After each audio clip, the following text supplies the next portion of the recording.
Hello दोस्तों, हम बात कर रहे हैं मार्क मनसन की लिखी बुक द सबल art of note giving F की समरी के बारे में। यह किताब न्यूयॉर्क टाइम्स की बेस्ट सेलिंग बुक में से एक है। मार्क मनसन एक अमेरिकी सेल्फ हेल्प बुक लेखक और ब्लॉगर हैं। दोस्तों, आज के दौर में हर इंसान जानना चाहता है कि खुश कैसे रहें। इस कॉन्सेप्ट को मार्क मनसन ने बहुत ही अच्छे तरीके से बुक में एक्सप्लेन किया है। इस किताब को पढ़कर आपका जीवन बदल सकता है। इस किताब को पढ़कर आप निगेटिव लोगों और बुरी परिस्थिति को आसानी से कहना सीख जाएंगे कि I don't give A F, यानी बाहर में जाओ। दोस्तों, ये वीडियो का सेकंड पार्ट है।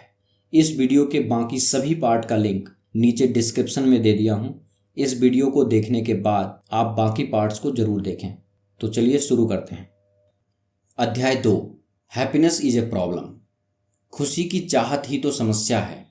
लेखक कहते हैं, लोगों की मानसिकता होती है कि वह हमेशा खुश रहे। ऐसा सोचना गलत नहीं है, पर बिना कुछ कार्य किए आप खुश कैसे रह सकते हैं।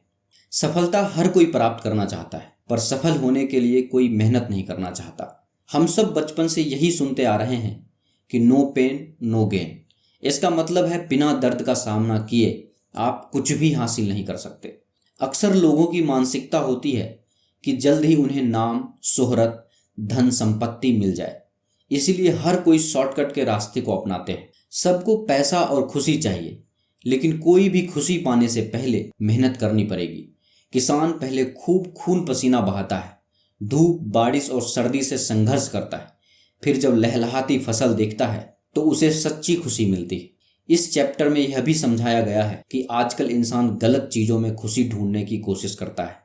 जैसे सब सोचते हैं कि बड़ी सी गाड़ी होगी तो उन्हें बहुत खुशी मिलेगी, या बहुत बड़ा बंगला और बैंक बैलेंस खुशी का कारण है, लेकिन ऐसा नहीं है।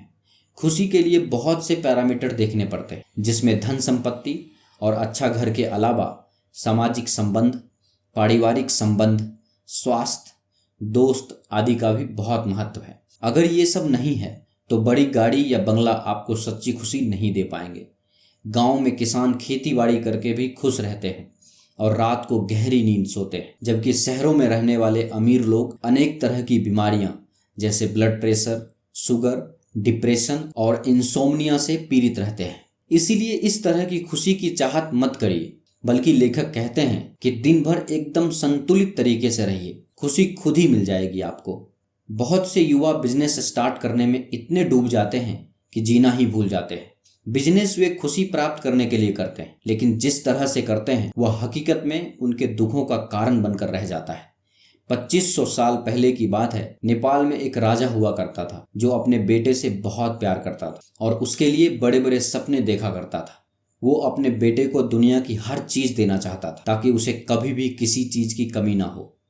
अपने बेटे को खुश रखने के लिए उसने बहुत बड़ा महल बनवाया, जिसके चारों ओर ऊंची ऊंची दीवारें थी। वो नहीं चाहता था कि उसके बेटे को बाहर की दुनिया के बारे में कुछ भी पता चले। वो उसे हर दर्द, हर तकलीफ से बचा कर रखना चाहता था।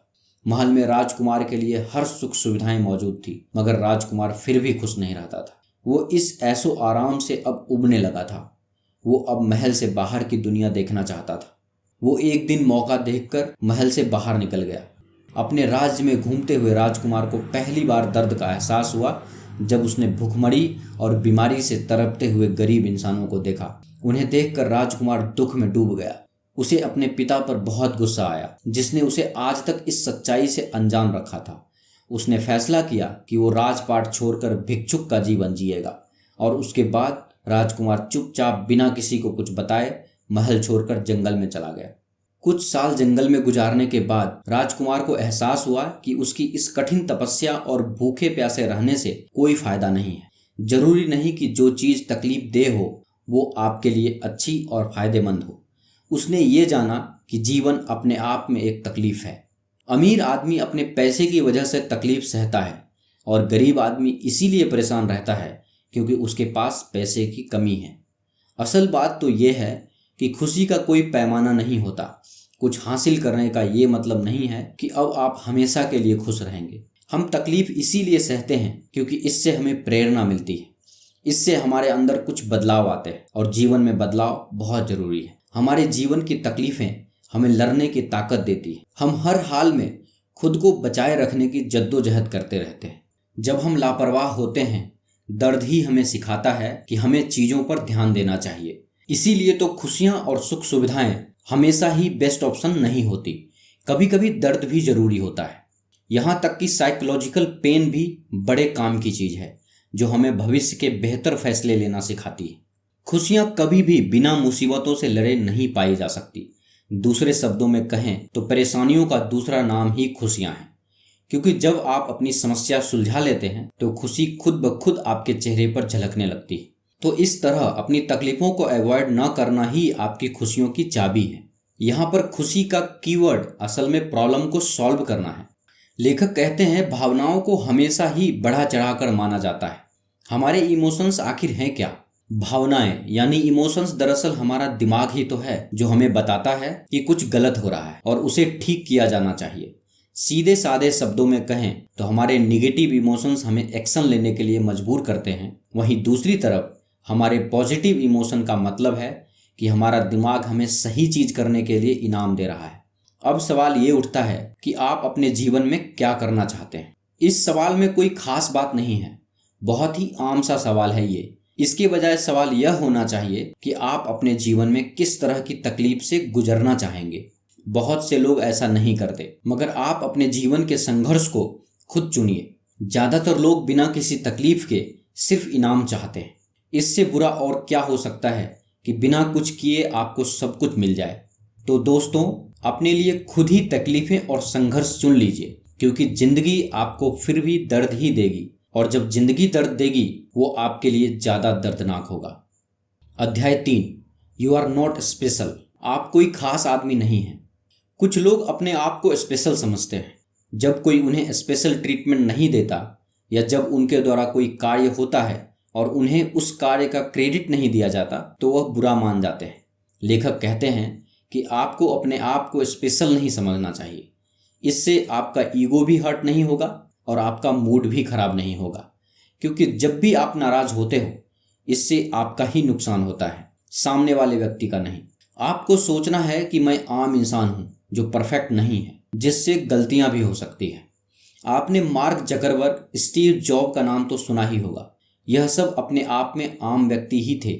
उन्होंने कभी अपने आप को खास नहीं समझा। वो सिर्फ अपने काम में लगे रहते थे और आगे चलकर ये प्रसिद्ध हो गए। लेखक कहना चाहते हैं कि हम सब अपने आप को खास बनाने की चाह में अपने आप को ही कष्ट दे रहे हैं। एक आदमी जिसका नाम जिमी था, हमेशा कोई न कोई बिजनेस आइडिया सोचता रहता था। उसकी जिंदगी बढ़िया गुजर रही थी। वो अपने माँ बाप के पैसे पर जी रहा था।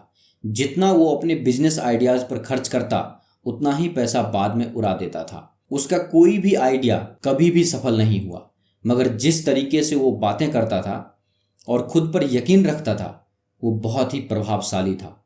उसका ये अंदाज आपको उसका फैन बना देगा, फिर भले ही आप उसकी असलियत से वाकिफ ही क्यों ना हो। ये 1960 की बात थी जब इस ख्याल की शुरुआत हुई कि हम सब अलग और अपने आप में अनोखे हैं। अब उस दौर में सबको यही लगता था कि वह कुछ खास हैं, मगर कुछ सालों बाद लोगों को एहसास हुआ कि असल में ऐसा नहीं है। इस दुनिया में हर कोई बेहतरीन करने के लिए नहीं बना है। फेल होना हमारी ग्रोथ का ही एक जरूरी हिस्सा है, जिससे हम सबको गुजरना पड़ता है। बिना किसी वजह के खुद को स्पेशल समझ लेना बिल्कुल उसी तरह होगा जैसे कि एक और जिमी पैदा हो गया हो।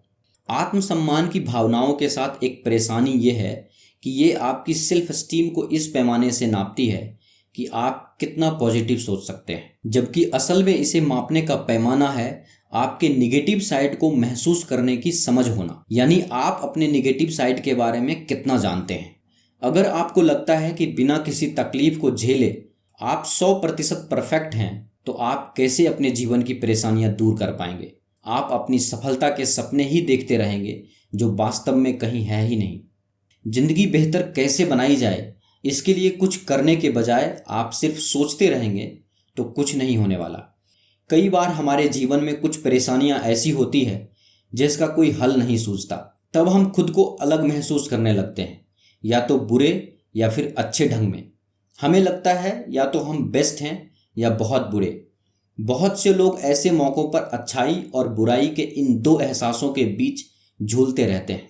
हालांकि सच तो ये है कि ऐसी कोई भी परेशानी पर्सनल प्रॉब्लम नहीं है। या सिर्फ आपके साथ ही नहीं घट रही है।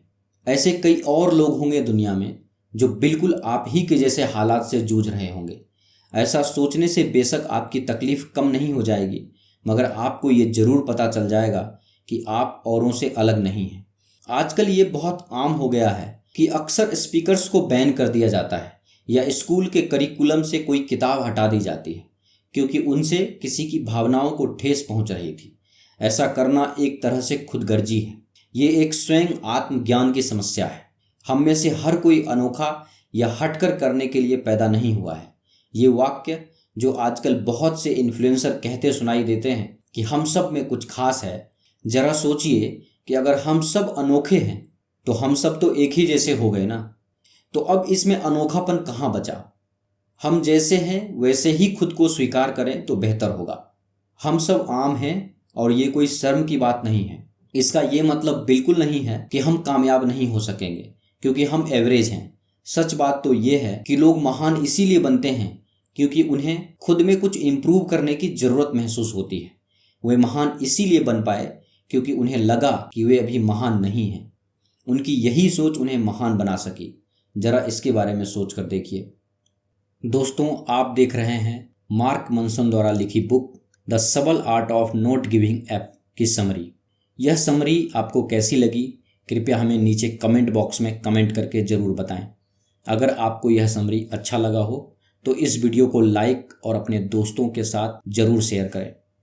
और ऐसे ही लाइफ चेंजिंग बुक समरीज देखने के लिए हमारे YouTube चैनल बुक्स प्ले को सब्सक्राइब करें। धन्यवाद।